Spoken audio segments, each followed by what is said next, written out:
Do you want to get over some bad habits? Or maybe you're thinking of getting a mentor?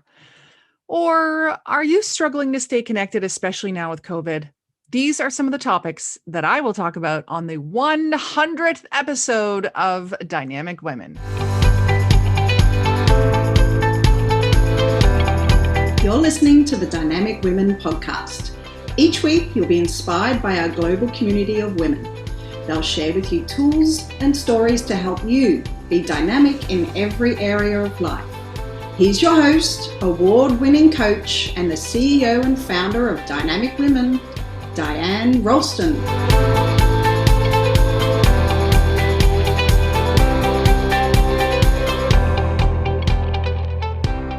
Hello there, lovely dynamic woman, and welcome to the Dynamic Women podcast. I am Diane Rolston, your host. And yes, we are talking about all the things that you wanted to ask me. So let's start off with one of my clients, Paula Kent. She has asked the question, and she's an author, so her questions and her wording are always very thought out. So here we go. Why do the destructive patterns emerge so quickly when situations or life gets stressful? So basically, why do we go back to our old patterns? Our old bad habits. So think right now, like, what are your bad habits that you have? I know for me that as soon as I get busy, I stop sleeping as much. I stop exercising. I stop having free time. I become an irritable mom. I maybe don't eat as well. I also don't spend as much time with my family. So all of those things go away and I lose my balance. And so this is where Paula is and where so many of my clients get. So your first tool or your first way to really battle this is with the Wheel of Life. And so many of you listening have used the Wheel of Life before. If you haven't, reach out to me, Diane@DianeRolston.com, and be like, I want to do the Wheel of Life, and I'll hook you up. So the Wheel of Life is a professional coaching tool. And what it does is it really shows you a bird's eye view of what life balance is like for you at the current moment. So not 3 weeks from now or 3 weeks ago, when maybe you had things all nicely balanced, and not where you hope it to be, and definitely not where it was a year from now. It's like today. How is it? How is your balance? And it is really measuring how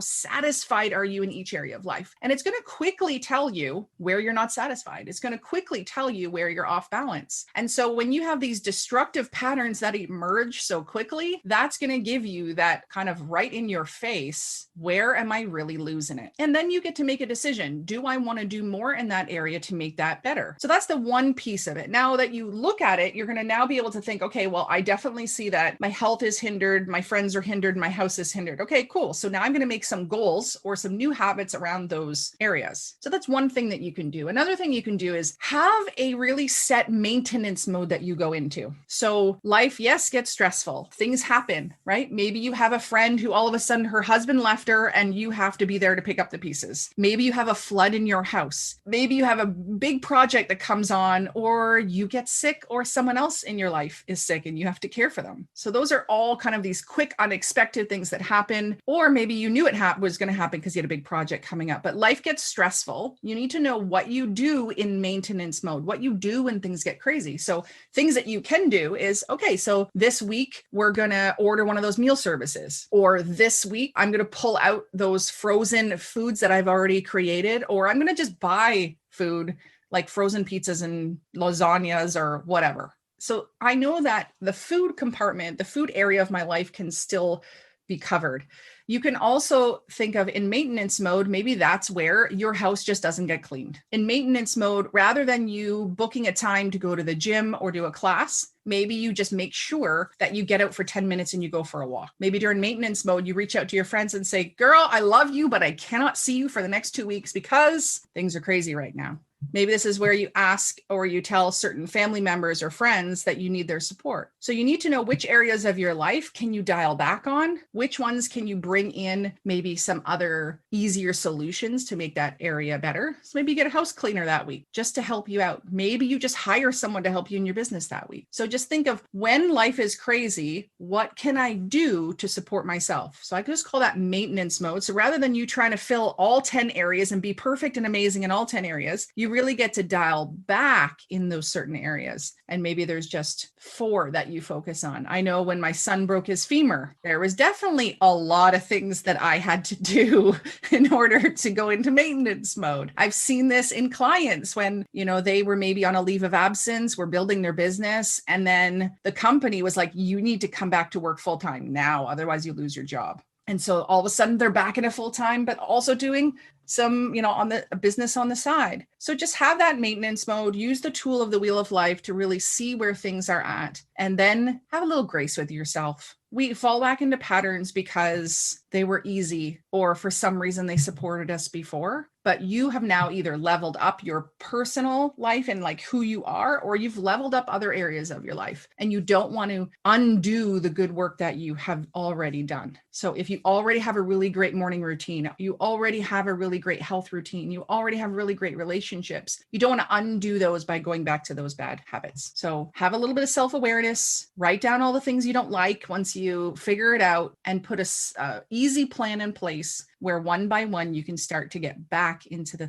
swing of things. Okay, so maybe that answer hit home for you and you're like, man, I need to do that wheel of life. So again, reach out to me, Diane at DianeRolston.com, or comment below, and I'll make sure that you can get that because that's really going to help you. Okay, so the next question I have is from Diane Webster. And Diane has asked, how can I go about getting a mentor? Well, the thing is, you really have to ask yourself, first of all, what do you want the mentor for? What's the purpose of them? Because when you say mentor, usually people mean like someone who will volunteer their time to support you. But a similar person who will support you is a coach, or maybe is a consultant or an advisor, right? And so you have to think, what do I want this person for? And is it fair for me to be asking them to support me in a certain way? If you're wanting someone to give you guidance, give you advice on your business, then you really should be paying the person if it's like an every week thing. And you really want them to be teaching you things or guiding you along the way. Now, if it's just someone that you want to check in with, talk things over with, maybe once a month, then there are some organizations that do have mentorship services. So where it is a free thing, it is a program that they run. One of them that I know of is FWE, Forum for Women Entrepreneurs. And so you can sign up, you can be a member, and then you can become a mentee in their mentor program, and they'll match you with someone based on your goals. But again,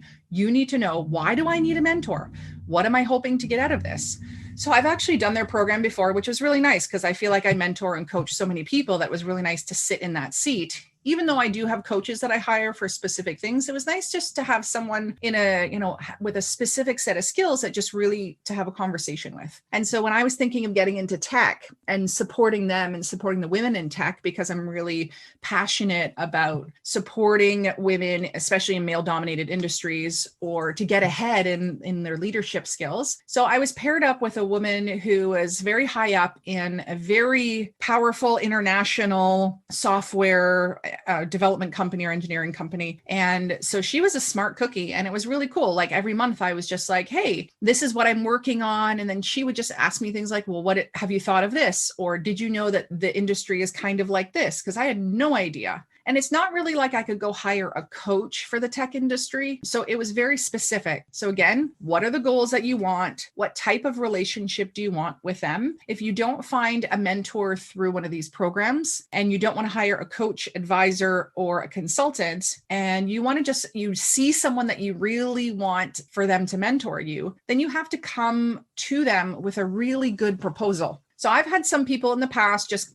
basically email me and say, I want to be a coach. Can you tell me what to do? Can you mentor me? And I'm like, well, that's, I think, where you hire me, because I'm going to take my 10 years of knowledge and dilute it down for you and make it super easy and share all of my documents with you and all of my best practices and everything that's worked. I think that deserves to be paid because that's what I do. However, I've also had people come to me and say, I would really just like to talk with you about, starting my coaching practice. And I'm like, sure, meet me where I am. So so maybe I'll go for a hike with them. And the girl's like, sure, but how do I take notes? I'm like, you just record, turn your record on your phone and let's walk and talk. And so I've mentored people that way. Just come to them with a plan. Like, I would really like to chat with you once a month. I will come with an agenda, and that's always important. Don't make the mentor work for you. Just have them show up and be in their brilliance with you, and then have an end time. So if you say, I hope that we could meet for 6 months for once a month over Zoom, I'll send you the agenda in advance. Like, make it super easy for them. And also, you should probably come at them with and this is what one of my coaches has explained.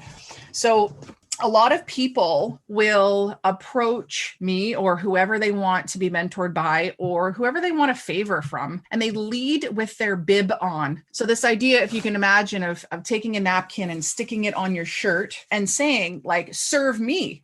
I'm coming to you for you to help me, with a bib on. I have that all the time. And if you want to be a guest, heads up, on the podcast, don't email me and tell me how amazing you are. Email me and tell me how amazing the show is, and show that you've actually listened to an episode, and tell me why my people would be, have a really great result from listening to what you say. Don't just talk about how amazing you are in the book you put out and all that. So that's coming at me with a bib. And so if you want to mentor, you need to come at them with the napkin on your arm, like a waiter does in a fancy restaurant. The idea of they've come to serve. So if you've come to serve, so maybe the mentor is really passionate about working for a specific charity, and you know that, or this mentor has a new book out. Well, why don't you start, jump on social media, start promoting their book for them, make a donation to their favorite organization, or start the conversation by email with these 2 points, these things that are important to them. Then talk about you. So don't go in with a bib on, go in with the idea to serve, because really you're asking them to serve you. And so make it a no-brainer. If you just say, I want you to mentor me, that now makes them work for, like, well, what does that mean? And now we have to have a conversation. So make it easy. So laying it all out, this is what I would like. This is when it will end. Are you open to that? Generally they are, and they'll be more generous. So I'll say, like, sure, you can have 30 minutes, but usually I give them like an hour or more and a follow-up call, and I'll end up sharing some stuff. But if you come in looking for everything, you probably will get nothing. So good luck with finding your mentor. I trust that I've given you a bunch of different options to go with. The next question comes from Jill Kelly, and she's asking, what has been your biggest challenge in growing Dynamic Women Global Community, and how did you overcome the challenge? Well, Jill, there have been numerous challenges, and I'm really going to pull the curtain back here. So Dynamic Women started in the beginning back in 2013 because I was just really pissed off with networking, and I was sick of showing up at networking events, people already having their own ideas of what a coach was and not wanting to talk to me, or meeting a network marketer or relationship marketer and not wanting to talk to them because thinking that their business isn't a real business. And that really started to annoy me. And I also felt like networking was a lot of card slinging. So it's like, here's my business card. I do this, buy from me. And then the next week I'd show up again and they're like, here's my card. This is what I do. Buy from me. I'm like, I know I met you last week. Like, hello. And I was just getting annoyed. And I really had to look at it and be like, hey, are you going to keep being annoyed about it, or are you going to do something about it? And so I decided I need to do something about it, because I also had clients coming to me and saying, like, I want to make friends in my industry. I'm a real estate agent, but no one else wants to talk to me because they feel like I'm going to steal all of their ideas, when I really just want to collaborate or connect or support each other. And other women are like, how do you make friends over 40? I'm like, oh man, yeah, that is an issue, because if you're not in a workplace, so for my business owners, or even if you are in a workplace, it's like, how do you get over that? Is this person trying to sell to me? Or, we're just work friends. And sometimes we get friends by situation. So we're friends with people because our kids are friends with each other. We're friends with people because they're our neighbors. We're friends with people because we work with them, rather than actually choosing our friends and almost interviewing silently who we maybe want our friends to be, and then pursuing that relationship. So that's how it started. And I thought, I'm just going to run this. And it was funny because I posted it like in the middle of the night on Meetup, and I called it Dynamic Women in Action. And I thought, I really hope people sign up. And I can remember the next 48 hours was me freaking out because people were not signing up, and thinking that me charging $10 for the year to show up was maybe too much.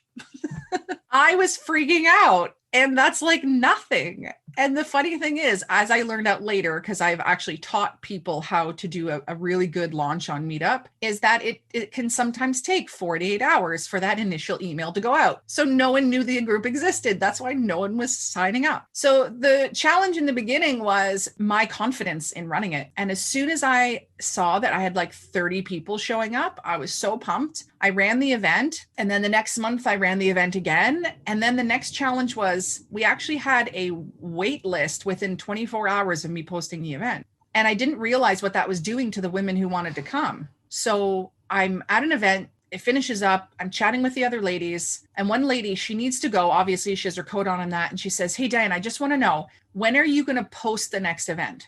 And I said, "Well, why?" And she goes, "Well, just like when you leave here, like when you get home in like 10 minutes from leaving here, or tomorrow morning." And I said, "Why are you asking?" And she says, "Well, I have about an hour's drive home," because people were driving far away from cities beyond Vancouver. And she had said, "Well, I have two options. I can sit in my car for the next 15 minutes until you get home and post it, and then I can sign up, or I can rush home now if you're going to post it in an hour, or I can take my time if you're going to post it in the morning." So it was instilling some fear in the women that they wouldn't get a spot. So then one of my challenges was, well, how do I serve everyone if not everyone gets to come? So I opened up another location, and then I opened up another location, and then another location, until I had 8 locations. So 8, I think it was 5 cities, 8 locations, all the way from Maple Ridge out to Squamish. And I was leading them all myself every single month. Well, that takes a lot of time. That takes a lot of energy. And when I actually broke it down, because this is what you need to do in your business, is break down how long each of your tasks take. It took me about a week to just lead the events, because each event was about 5 hours, because I had to drive there, set up, welcome people, run the 2-hour event, talk to people, pack it up, and then drive home. So that's 1 week of my month. And I was charging $10 a year. Now, we eventually got it to $10 an event, because this was just supposed to be my give back. So my next challenge was making this an actual business, because it was never meant to be a business. But when a good idea is presented, a good idea sometimes turns into a lot bigger. And so that's what happened with this. Was I had to take a step back, and I had to make it into an actual business. So then what's the next challenge? I have a almost 3-year-old, and I'm 8 months pregnant, and I'm still running 8 locations. Plus now the behind the scenes admin of it all is probably taking me another week. So 2 weeks of my month are towards this, when my coaching practice didn't have as much time or development, and I was just about to have a second child. So what did I do? I actually pulled it back. I pulled it back and I said, I will run 1 location. And what did everybody say? But what about me? Now I have to drive. I had some sleepless nights thinking about how mad people were at me for closing, even though I was just about to have my second baby, and there's no way I could be driving out to these places with a newborn. And when I had other people leading it, people didn't show up because they wanted me. So there were lots of problems on the way and challenges. But, what I see now in looking back is that I made the choices I made because I didn't have the information that I then needed. And once I had the information, I could make an informed decision. And what I also learned is it's my business. It was my give back. I am allowed to do it how I want it, within reason, right? But it's my business. And so I encourage you with your business, run it how you want it. And if some people are mad, whatever, you just have to stick in integrity. You have to stay in your values. And as long as it works for you and for your vision for what you're doing, then stick with it. And, in all honesty, now with COVID, we're just running these online events. And the biggest challenge in the past few years is everyone thinks that they can run their own group. And so there is a lot of competition. And I'm okay with that, because what was my original desire to run this group? I was sick of surface level networking. And so there's all these other women's groups that are popping up and have popped up over the years. Great, because they are actually serving the same mission that I had, to provide a place where women could come, where women could have open conversations, not feel judgment, make friends, and make business connections if they wanted to. So the challenge is you have to look always for the growth. You have to look for the learning. And at the end of the day, you have to be able to make the decision that's best for you. Okay, so the next question is around, I'm struggling without connection with all the COVID restrictions. How can I connect with others? I feel so isolated. And so first of all, I'm sorry that you feel isolated. This question was shared with me from Tara, but I think that she said that she got a bunch of her questions from other moms. And so first of all, I'm sorry. I'm sorry that you feel disconnected. And the crazy thing is we can feel isolated or a lack of connection really anytime, even when we have lots of things going on, not just through COVID. So first of all, my heart goes out to these people, especially the people that live alone, or the people whose, kids are at school all day and they're alone, or the people that are seniors and they live alone. And my heart goes out to you, first of all. And so let me give you a quick kind of plan of action here. One, I would tell the people that you trust, family, friends, loved ones, connections, even acquaintances, and tell them how you feel, because maybe they feel the same way, but they think you're busy. And just that honesty could just open that up. One of my friends and I, we have been terrible at keeping in touch, absolutely terrible, but we love each other dearly and we're not mad at each other about it. But we started having phone calls once a week, every Thursday morning. She's driving to work, I'm walking on the trail, and we have a conversation. And the more you talk with the same person, the more you get rid of the fluff and the small talk that is kind of at the surface, and the more you're able to actually talk about the real feelings that you have, whether it be isolation, loneliness, disappointment, depression, anxiety, whatever. So that's one thing. Another thing that you can really think about, because this is going to take, it's going to take three things. It's going to take you to get really clear about what you need and what you want to bring in. It's going to take a little bit of creativity during COVID to figure out how can I even make this happen? And then it's going to take a little bit of action on your part. And so here are some ideas on how you can find other people and connect with them. So you can go on meetup.com and see what events are happening, because they're all going to be virtual, and join some events. And some of them might be in a hobby that you like. It could be bird watching, stamp collecting. Maybe not stamp collecting, but it's going to be like maybe video games or whatever. So reach out to these type of events where you know that you're going to be on a topic that you already like. And so you're going to start to build connection that way. Also, look for places that already have community. So there are women's groups, there are churches, there are other organizations that already have things happening. So you can go for Meetup where it's like an individual running it. You can go to an organization, and you can even think about, like, can you play Pictionary with a few of your friends over Zoom? Can you have a movie night where you're watching the same thing and you're all on FaceTime? So if you have some friends, you need to be creative in what you're going to do with them. If you don't have friends, then you need to put yourself out there and start connecting with others. Maybe there is a neighbor that you like that you could, I know we can't get together, but maybe you could invite them to go to the park and sit, 6 feet from them, invite a few people. Maybe you could do,